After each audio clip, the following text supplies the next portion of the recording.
Hello friends, आज है ना शुरू करते हैं नेक्स्ट चैप्टर। और हमारा नेक्स्ट चैप्टर है नर्वस सिस्टम। आज नर्वस सिस्टम के बारे में डिटेल से पढ़ेंगे। इससे पहले हम बहुत सारे चैप्टर ज़्यादातर ख़त्म कर चुके हैं बायोलॉजी, तो आपने नहीं देखे हैं तो वो देख लेना। तो नर्वस सिस्टम को हमने बेसिकली 3 पार्ट में डिवाइड करके रखा है: central nervous system, peripheral nervous system और autonomous nervous system. Central nervous system के पार्ट कौन से हैं? ब्रेन और स्पाइनल कॉर्ड। इन दोनों को हम सेंट्रल नर्वस सिस्टम के अंदर पढ़ते हैं। फिर आता है पेरिफेरल नर्वस सिस्टम। इसमें जो है हमारे 12 पेयर्स नर्व ब्रेन से एसोसिएटेड होते हैं। जैसे ये हमारा ब्रेन है, तो ऐसे 12 पेयर्स, टोटल 24 नर्व्स निकले होते हैं तो टोटल। और ये हमारा स्पाइनल कॉर्ड है, इससे ऐसे दोनों साइड 31, मतलब 31 पेयर्स निकले होते हैं। इन दोनों को कंबाइन करके हमारा पेरिफेरल नर्वस सिस्टम बनता है। एक होता है ऑटोनोमस नर्वस सिस्टम। इसमें 2 टाइप होते हैं, सिंपैथेटिक और पैरासिम्पैथेटिक। सिंपैथेटिक कौन सा होता है? सिंपैथेटिक नर्वस सिस्टम या न्यूरॉन सिस्टम कौन सा होता है? ये फाइट और फ्लाइट वाला होता है। जैसे ऐसी बहुत सारी कंडीशन होती हैं जब हमें बहुत ज़्यादा डर लगने लगता है एकदम से। जैसे रात में आप अकेले थे और आपको बहुत अजीब से डर लगने लगा, तो क्या होगा? आपकी आंखें चौड़ी चौड़ी हो जाएंगी, बीपी रेट बहुत हाई हो जाएगा। मतलब इसमें सारी चीज़ें हाई होती हैं।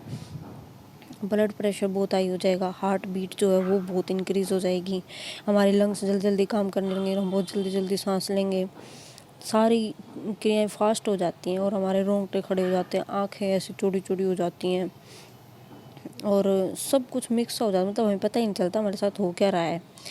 तो ये होता है सिंपैथेटिक न्यूरॉन सिस्टम। ये फाइट और फ्लाइट वाला होता है। फिर आता है पैरासिम्पैथेटिक। ये दोनों किसके पार्ट हैं? ऑटोनोमस नर्वस सिस्टम के। फिर ये होता है रेस्ट और डाइजेस्ट वाला। जब ये कंडीशन इमरजेंसी जो थी वो जब चली जाती है, तो हमें पता चल जाता है भाई कुछ नहीं है ऐसा, और अब हमें नॉर्मल होने का टाइम आ गया, जब हमें पता चल गया कि सब कुछ नॉर्मल है। तो जब हम वापस नॉर्मल होते हैं तो हमारा ब्लड प्रेशर भी धीरे धीरे डिक्रीज़ होने लगता है, हार्ट बीट भी, हमारे लंग्स भी आराम से काम करने लग जाते हैं, हार्ट बीट नॉर्मल हो जाती है, आंखें नॉर्मल हो जाती हैं, रोंगटे भी बैठ जाते हैं, सब पूरा बॉडी एकदम वापस जैसा था वैसा ही हो जाता है और आराम से काम करने लग जाता है। तो ये वाला कौन सा है जो रेस्ट कंडीशन में लेके आता है? उसे बोलते हैं हम पैरा सिंपैथेटिक न्यूरॉन सिस्टम। तो समझ आ गया हमें न्यूरॉन सिस्टम को 3 पार्ट में डिवाइड किया: central nervous system, peripheral nervous system और autonomous nervous system. Central nervous system में हमने पढ़ा ब्रेन और स्पाइनल कॉर्ड पढ़ेंगे। पेरिफेरल नर्वस सिस्टम में जो नर्व से रिलेटेड हैं 12 पेयर्स तो ब्रेन से रिलेटेड हैं और 31 पेयर्स स्पाइनल कॉर्ड से रिलेटेड हैं, पेयर, ठीक है ना। तो इन सब को मिला के हमारा बनता है पेरिफेरल नर्वस सिस्टम। और ऑटोनोमस बिल्कुल ही अलग होता है, इस पर किसी का कोई कंट्रोल नहीं होता। जब हमारे अंदर डर की या ऐसी कुछ अजीब सी सिचुएशन इमरजेंसी वाली आती है, जैसे कई बार हम इंटरव्यू भी देने जाते हैं तो बाहर खड़े खड़े ऐसे अजीब से मन में ख्याल आते हैं और हम इतना डर जाते हैं, कांप जाते हैं, मतलब हमारी बॉडी पे कंट्रोल ही नहीं रहता, हमारी हार्ट बीट बहुत ही फास्ट हो जाती है कि अंदर पता नहीं क्या होगा। और जब इंटरव्यू ख़त्म हो जाता है तो बाहर आते हैं तो बहुत ही नॉर्मल होते हैं वापस। ये दोनों कंडीशन सिंपैथेटिक और पैरासिम्पैथेटिक हो गई। अच्छा, ये हो गया। आप देखते हैं हमारी बॉडी में ना लाखों बिलियन 100 बिलियन के आसपास न्यूरॉन्स हैं, छोटे छोटे, जो हमारी बॉडी में फैले होते हैं और जो मैसेज ट्रांसफ़र करते हैं हमारी बॉडी से ब्रेन को और ब्रेन वापस बॉडी को। तो ये बेसिकली क्या होता है, न्यूरॉन्स हमारी बॉडी में 3 टाइप के होते हैं। एक मोटर नर्व्स या मोटर न्यूरॉन्स भी कहते हैं। ये क्या करते हैं, हमारे ब्रेन से बॉडी को मैसेज ट्रांसफ़र करेंगे। और सेंसरी नर्व्स जो इसका अपोजिट करते हैं, ये बॉडी से, जैसे टच सेंस तो हमारी बॉडी करती है ना, तो ऐसे याद रख लो, सेंस करेगा तो सेंस तो हमारी बॉडी करेगी, तो बॉडी से ब्रेन को मैसेज ले जाएंगे, फिर ब्रेन ऑर्डर देगा कि ऐसे करना आपको। तो ब्रेन से जो सिग्नल आता है वो मोटर नर्व्स के थ्रू आता है और जो बॉडी से जाता है वो सेंसरी नर्व्स के थ्रू आता है। और तीसरा होता है मिक्स्ड नर्व्स या इंटरन्यूरॉन भी कहते हैं। ये इन दोनों के बीच मैसेज ट्रांसफ़र करता है। ये हो गए हमारे 3 टाइप के न्यूरॉन्स। अब एक बार न्यूरॉन्स की स्ट्रक्चर और देख लेते हैं। ये क्या होता है, हमारी बॉडी का लॉन्गेस्ट सेल होता है। Longest cell of human body कौन सी होती है? न्यूरॉन। एक न्यूरॉन की स्ट्रक्चर कुछ ऐसी होती है, इसमें ये अंदर न्यूक्लियस है और न्यूक्लियस में सारी चीज़ें पाई जाती हैं, माइटोकॉन्ड्रिया वगैरह और फिर गोल की बॉडी हो गया, माइटोकॉन्ड्रिया हो गया, सारी चीज़ें। इसके बाद ये जो छोटी छोटी ब्रांचेस निकली हुई हैं, इससे ये हो जाएंगी डेंड्राइटिस, ठीक है, डेंड्राइटिस। और ये पूरा जो है ये डेंड्रोन है, कितना न्यूक्लियस और इसको मिला के डेंड्राइटिस को मिला के डेंड्रोन बनेगा एक। और फिर ये ऐसे आगे, इससे आगे जो बड़ा सा पार्ट होता है ये होता है एक्सोन। और इसके ऊपर जो ये मेलिन शीट है, ये प्रोटीन की लेयर होती है इसके ऊपर एक, जैसे ये हो गया, इसके ऊपर ऐसे ऐसे ऐसे प्रोटीन का कवर सा होता है एक लेयर, उसे मेलिन शीट कहते हैं। और आगे इसके ऐसे छोटे छोटे ब्रांचेज में फिर डिवाइड हो जाता है एक्सोन, तो उसे एक्सोन टर्मिनल कहेंगे। ये होगा एक न्यूरॉन है, ये एक न्यूरॉन की स्ट्रक्चर है और ऐसे बिलियंस न्यूरॉन्स हैं हमारी बॉडी में। अब पढ़ते हैं हम central nervous system. Central nervous system में हमने क्या पढ़ना है? ब्रेन और स्पाइनल कॉर्ड के बारे में। तो ज़्यादातर पार्ट तो यही कवर करता है ना, ब्रेन और स्पाइनल कॉर्ड। और अब देखते हैं ब्रेन के बारे में पहले। तो स्टडी ऑफ ब्रेन को क्या कहेंगे? Neurology. Study of brain, neurology. और वेट कितना होता है? मेल में 1450 ग्राम होता है, फीमेल में 1350 और चिल्ड्रन में 300 से 400 ग्राम के आसपास होता है। ये 300 से 400 ग्राम हो गया। तो फिर इसका मतलब ये है कि ये बॉडी स्ट्रक्चर पे डिपेंड करता है वेट कितना है। जो मेल में भी वेरी करता रहता है, जो ज़्यादा ही मोटा लंबा है उसका ब्रेन का वेट ज़्यादा होगा, जो पतला सा है कमज़ोर है कोई भी इंसान लगा लो उसका वेट ब्रेन का कम होगा। Study of brain neurology. Weight हो गया 1450, ये एवरेज होता है। अब ब्रेन में जो सेल्स होते हैं उनको न्यूरॉन्स कहते हैं और हम न्यूरॉन्स की स्ट्रक्चर पढ़ चुके हैं। और जो ब्रेन होता है, ब्रेन है ये, जैसे इसके ऊपर एक लेयर होती है, फिर क्रेनियम होती है। क्रेनियम में हमें पढ़ा था ना कितनी हड्डियाँ होती हैं? 8। क्रेनियम के नीचे एक लेयर होती है, फिर ब्रेन होता है, ताकि कुछ चोट वोट लगती भी है हड्डी से अंदर की तरफ कुछ चला भी जाता है, मतलब ऐसी चोट लगती है जो हड्डी भी टूट जाए तो ये लेयर ब्रेन को बचा के रखती है। या इसमें 3 लेयर होती हैं, इस में मेनिंजेस में। और वो 3 लेयर कौन सी होती हैं? ये पूरी में मेनिंजेस में ये ब्रेन है, इसके ऊपर 3 लेयर्ड ये मेनिंजेस परत होती है एक। इसमें सबसे ऊपर वाली तो ये बोन थी ना, इस बोन से नीचे ये मेनिंजेस के 3 लेयर हैं ब्रेन के और बोन के बीच में। ऊपर वाली ड्यूरामीटर, फिर अरेकोनॉइड और पिया मेटर। ये रेकोनॉइड और ये पिया मेटर 3 लेयर्ड मेनिंजेस होती है। मतलब एक मेम्ब्रेन होती है ब्रेन के और उसके हड्डी के बीच में, जो मेनिंजेस मेम्ब्रेन होती है वो बचा के रखती है। और मेनिंजेस मेम्ब्रेन में 3 लेयर होती हैं, ड्यूरामीटर, रेकोनॉइड और पिया मेटर, ठीक है। अब देखते हैं ब्रेन को हम 3 पार्ट में डिवाइड करके रखते हैं। फोर ब्रेन, उसे प्रोसेंसेफ्लोन भी कहते हैं, और मिड ब्रेन उसको मेसेंसेफ्लोन भी कहते हैं, और हिंड ब्रेन रोम्बेनसेफ्लोन भी कहते हैं। अब फोर ब्रेन देखते हैं। फोर ब्रेन को फर्दर 3 पार्ट में डिवाइड करके रखते हैं, थैलेमस, हाइपोथैलेमस और सेरेब्रम। अब एक एक करके इनके फंक्शंस पढ़ते हैं। हाइपोथैलेमस का क्या काम होता है, थैलेमस का क्या होता है और सेरेब्रम का क्या होता है। ये हमारा ये जो है फोर ब्रेन जो है ये सबसे बड़ा होता है। ये इतना जो है ना, ये सारा फोर ब्रेन है। और ये मिड ब्रेन है छोटा सा, और ये नीचे जो बच गया ये सारा हिंड ब्रेन है, पश्चिम मस्तिष्क, अगर मस्तिष्क और मिड मस्तिष्क, मिड ब्रेन। तो अब देखते हैं फोर ब्रेन में 3 पार्ट, थैलेमस, हाइपोथैलेमस और सेरेब्रम। थैलेमस क्या करता है? ये एक्सटर्नल चीज़ों को देखता है। जैसे कोई हमें मारेगा तो उस एक्सटर्नल से ही तो मारेगा ना, कोई टच करेगा, हमें ठंड लगेगी बाहर से तो उसे बताएगा। हम कुछ सूंघ रहे हैं तो बाहर से सूंघ रहे हैं, टेस्ट कर रहे हैं खाने को तो बाहर से ही खाना खाया हमने तभी उसको टेस्ट किया, तो एक्सटर्नल चीज़ों के बारे में बताता है ये सारा। और कौन से सेंसरी ऑर्गन को कंट्रोल करता है? 3 को। 2 सेंसरी ऑर्गन और बच गए, ईयर और आई, उनको मिड ब्रेन कंट्रोल करता है।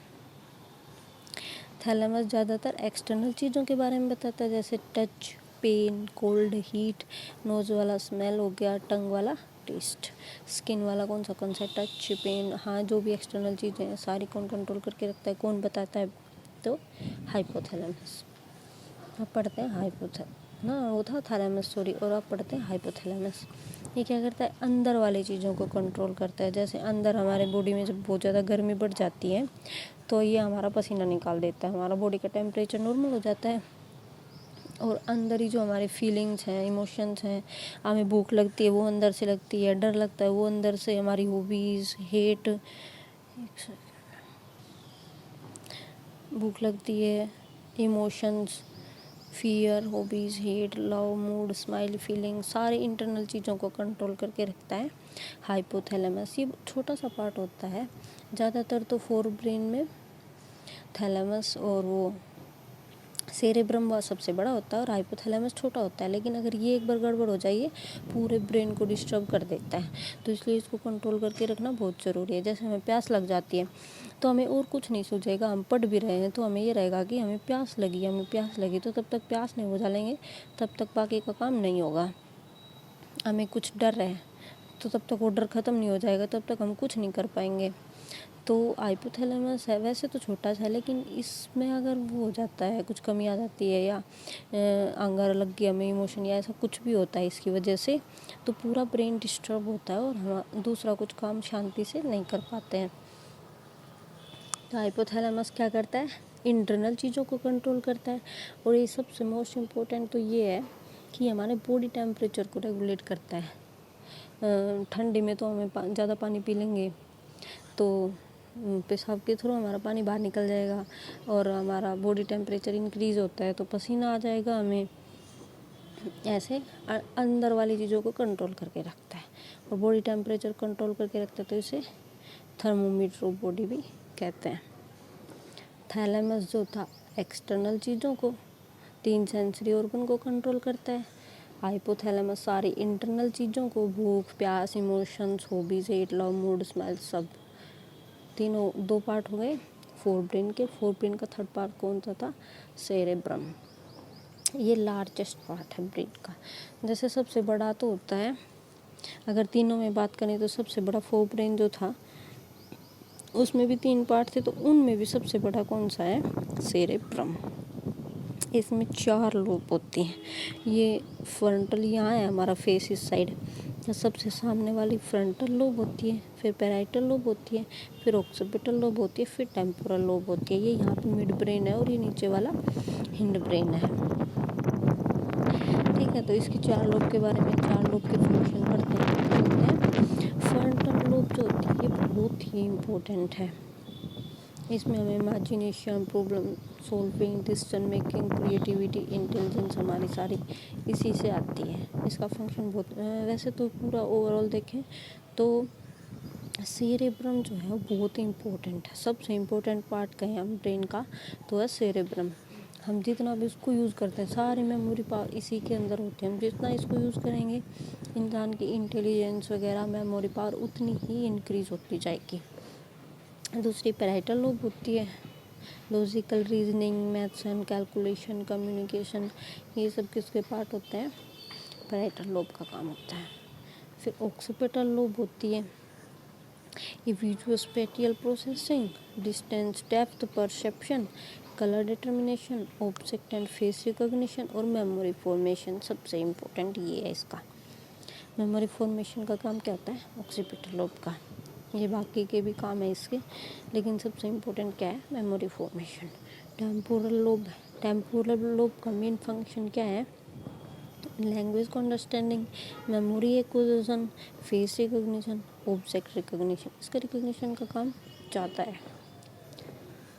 आप देखते हैं मिड ब्रेन। मिड ब्रेन के हालांकि कुछ पार्ट नहीं होते, लेकिन ये बेसिकली 2 सेंसरी ऑर्गन को कंट्रोल करता है आई और ईयर को। इसकी वजह से हम अच्छे से, जैसे कोई देख नहीं पा रहा है तो उसका मिड ब्रेन कमज़ोर है मतलब, या कोई ढंग से सुन नहीं पा रहा है तो भी मतलब हमारा सुनना और देखना किसके ऊपर डिपेंड करता है, ज़्यादातर मिड ब्रेन कंट्रोल करता है। स्मॉलेस्ट पार्ट है ब्रेन का सबसे बड़ा कौन सा था, फोर ब्रेन में भी सेरेब्रम में कौन से थे, थैलेमस, हाइपोथैलेमस, सेरेब्रम, ये फोर ब्रेन में थे सॉरी, और मिड ब्रेन में कोई पार्ट नहीं है। ये कौन से आई और ईयर को कंट्रोल करके रखता है। Important functions in motor movement, particularly movements in the of the eye और ऑडिटरी और विजुअल प्रोसेसिंग देखता है, मतलब सुनने की और देखने की प्रोसेसिंग को ज़्यादा कंट्रोल कौन करता है, मिड ब्रेन। अब देखते हैं लास्ट वाला हिंड ब्रेन जो था। हिंड ब्रेन में फिर 3 पार्ट हैं, पोन्स वेरोली, मेडुला ओब्लोंगेटा और सेरेबेलम। याद रखना ये सेरेबेलम है, वो सेरेब्रम था, ब्रम ड्रम ऐसे याद रखना, सेरेबेलम हिंड ब्रेन में है। तो देखते हैं पोन्स वेरोली क्या करती हैं, इनका कुछ काम नहीं है, मैसेज ट्रांसफ़र करती हैं बॉडी पार्ट से ब्रेन तक, ब्रेन से बॉडी पार्ट तक। फिर देखते हैं सेरेबेलम, इसमें ये बहुत इम्पोर्टेंट है, ये हमारे बॉडी पोस्चर को बना के रखता है। मतलब अगर हम सीधे खड़े हैं, हमने कभी बैलेंस बना के खड़े हुए हैं, जैसे भी आता है मन में सीधा चल पड़ते हैं, तो बैलेंस कौन बनाता है, हमारा सेरेबेलम बनाता है। इसे छोटा ब्रेन भी कहते हैं।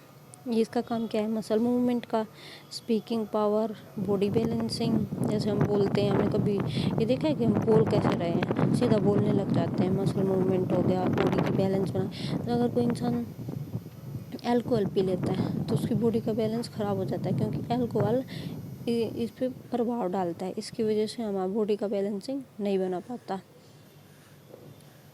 फिर आता है मेडुला ओब्लोंगाटा, इसके 2 टाइप के फंक्शन होते हैं, एक तो ज़रूरी वाले और एक जो नहीं ज़रूरी है, मतलब जिनके बिना हम जी सकते हैं। तो ज़रूरी वाले जो ये कंट्रोल करता है वो कौन से हैं, respiration, digestion, blood circulation, excretion. हमने कभी ये नहीं कहा ना कि आज हम सांस नहीं लेंगे, क्योंकि उसके बिना काम चलेगा ही नहीं और हमारे रोकने से रुकेगा भी नहीं। थोड़ी बहुत देर प्रैक्टिस करके रोक सकते हैं, वो अलग बात है, लेकिन लॉन्ग टाइम के लिए नहीं कर सकते ऐसा। ये कौन कंट्रोल करके रखता है, मेडुला ओब्लोंगेटा। ये सारे के सारे ज़रूरी फंक्शन हैं, जैसे respiration, digestion, blood circulation, excretion. दूसरे हो गए एसेसरी, मतलब ये हमारे लिए ज़रूरी है, इनके बिना हम जी सकते हैं। हिचकी हो गई, जमाई जिसे कहते हैं, स्नीजिंग, छींकना, स्नीजिंग हो गया, ब्लिंकिंग ऑफ आई, बर्पिंग, डकार हो गई, स्नोटिंग, खराटे वगैरह। ये सारे ऐसे काम हैं जो बॉडी के लिए ज़रूरी नहीं है, लेकिन हो भी जाएंगे तो इनको कंट्रोल कौन करता है, मेडुला ओब्लोंगेटा। अब स्पाइनल कोड देखते हैं। स्पाइनल कोड जो है ये रिफ्लेक्स सेक्शन को कंट्रोल करके रखता है। ठीक है, जैसे ही कोई काम हुआ उसका तुरंत वो होता है, रिफ्लेक्शन देते हैं हम बिना कुछ सोचे समझे। सब किसकी वजह से होता है, स्पाइनल कोड की वजह से। इसे हम सेकंड ब्रेन भी कहते हैं। जैसे ये कहाँ होता है, और हमारे पीछे ऐसे रीढ़ की हड्डी होती है ना, वर्टेब्रल कॉलम, उसके अंदर होता है ये। ऐसे नसें जो होती हैं उसके अंदर, इधर 31 पेयर नसें होती हैं, वो इसके साथ रिलेटेड होती हैं जो, और इसके अंदर जो होता है वो होता है स्पाइनल कोड। जब हमारा ऑपरेशन वगैरह होता है तो डॉक्टर इसी में इंजेक्शन लगाता है और इसको कट कर देता है हमारे ब्रेन से, तो मैसेज ट्रांसफ़र नहीं हो पाते बॉडी पार्ट से ब्रेन को, और हमें दर्द महसूस नहीं होता। तो इसका काम क्या है, मैसेज ट्रांसफ़र करना, रिफ्लेक्स एक्शन को कंट्रोल करना, और इसे हम सेकंड पार्ट को ब्रेन भी कहते हैं। ये हम पढ़ चुके हैं नर्वस सिस्टम सारा। अब नेक्स्ट चैप्टर करेंगे नेक्स्ट क्लास में, तब तक के लिए थैंक यू।